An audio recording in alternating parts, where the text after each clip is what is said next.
We've just got back from an amazing week in Kos. While there, we decided to hire a car for the day so that we could go out and explore the island at our own pace. Fuck, yeah, shit me pants. It sounded like it hit a bin. Driving on the opposite side of the road can take some getting used to. I've only done it once before, but generally the roads were very quiet, unless you hit one of those grids. Got a church on that island. No. Louis, say cheese. We hired a car from Auto Rent Kos Car Rentals, and we cannot recommend them highly enough. You're gonna have to floor it here to get up here. Mark, it drops a second. Alright. We headed out from our hotel early on a short drive to Kefalos. No, it's not that way. Kefalos is split into two parts: the traditional town up in the hills and the beach resort, also known as Kamari. We headed up to the traditional town first to have a look around and grab some breakfast. Cheese on wheels houses.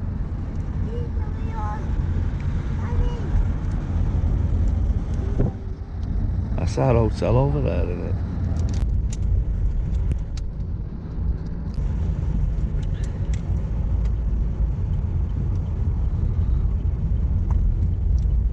The views from up here are spectacular, especially from the Milotopia restaurant where you can see all of the Kefalos Bay below.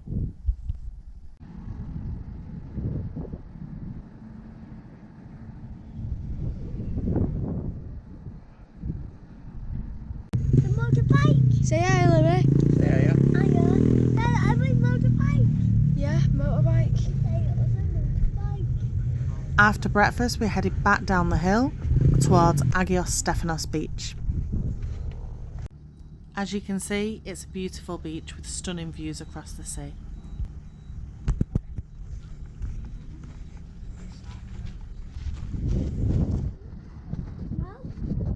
Right on the beach, in this beautiful location, lies the ruins of a 1500-year-old basilica.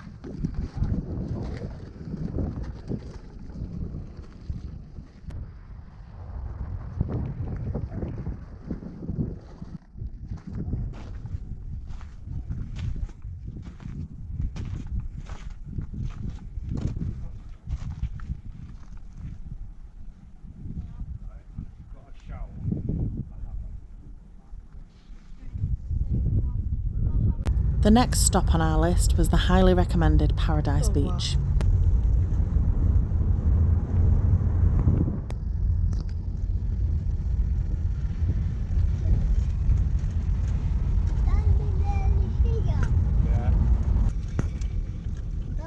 There's a free car park right next to the beach, which made it perfect for a quick stop for us.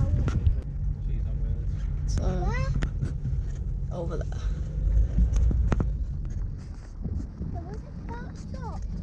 The boys took a dip with their snorkels while me and Louis just paddled by the shore.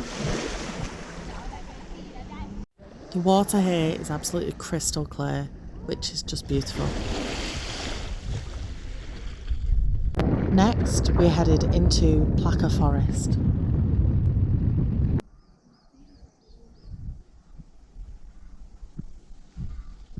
Here you'll find peacocks just roaming around, and if you're lucky enough you may see some turtles too.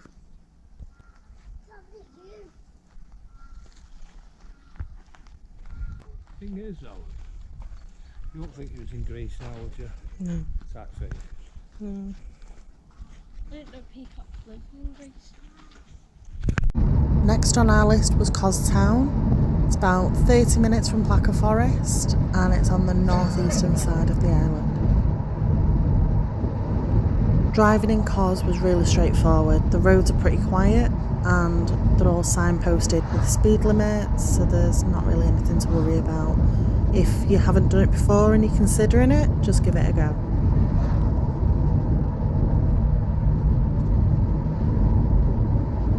We parked in a free car park by the Roman Aegean, which is just outside of the old town. When we arrived, the Romanadium was just about to close, so if you do want to go inside and have a look properly, make sure you check the opening times. We also checked out the ancient Hippodrome just over the road. We then went for a wander through the old town, had a nosy in some shops and stopped for some snacks and drinks.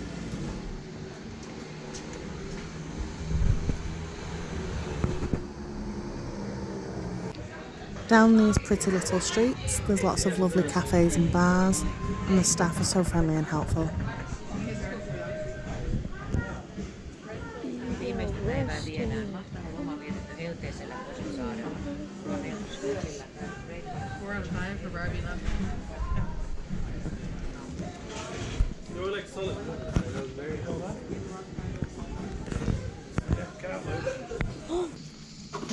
Get one?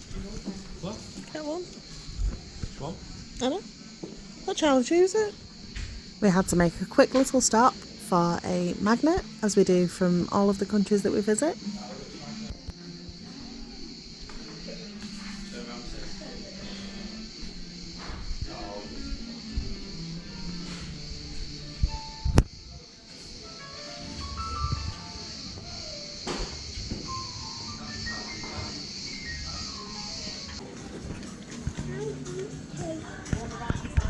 Charlie took over the filming here to go and have a nosy up these steps at one of the beautiful churches.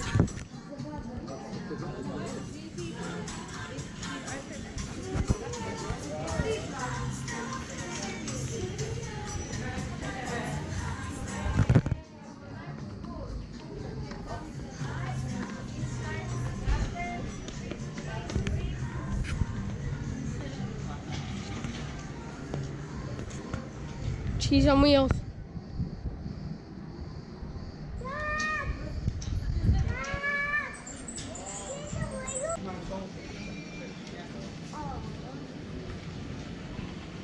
Oh, give it a look. Give it a look. Oh, that's nice. We'll jump in. We continued our walk into the main square and then headed on towards the harbour. The harbour itself is another beautiful place to visit. It's filled with lots of boats and yachts, and it's a starting point for many that go off on a tour to one of the local islands or even over to Turkey.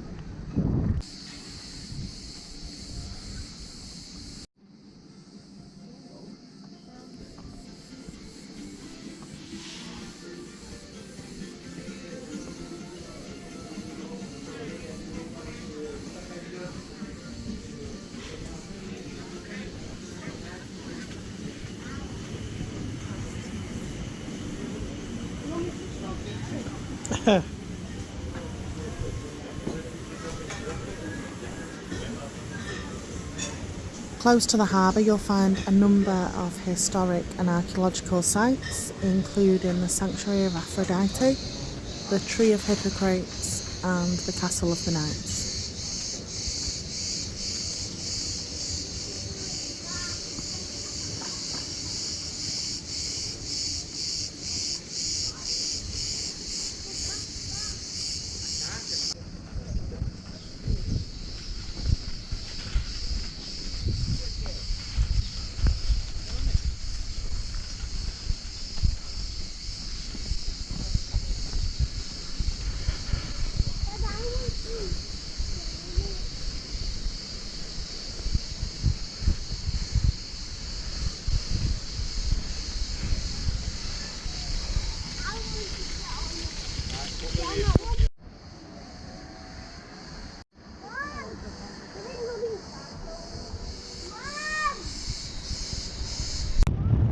Kos Town was an absolutely beautiful place, and we would have loved to have had more time there to explore, but we had to make sure that we left early enough to make it to our last stop for the day.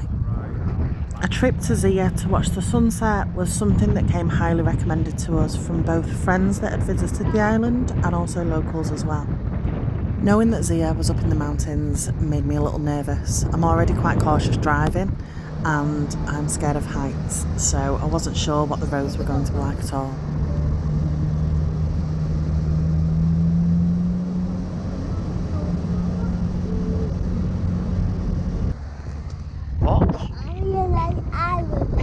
No, we're in a car.